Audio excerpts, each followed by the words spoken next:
Personally, ang tingin ko dyan ay namumulitika ang Supreme Court.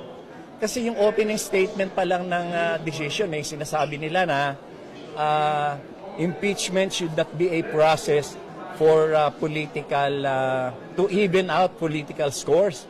Wala namang political scores na tinitingnan dyan paano nila lalampas sa isip nila yung merong certification ang AFP na yung 15 million na sinasabi ng OVP na binigay nila sa Armed Forces of the Philippines doon sa isang youth seminar nila, sabi ng AFP, wala kaming nare-receive. So doon pa lang halata mo na ninakaw yung pera tapos sasabihin mo, political score.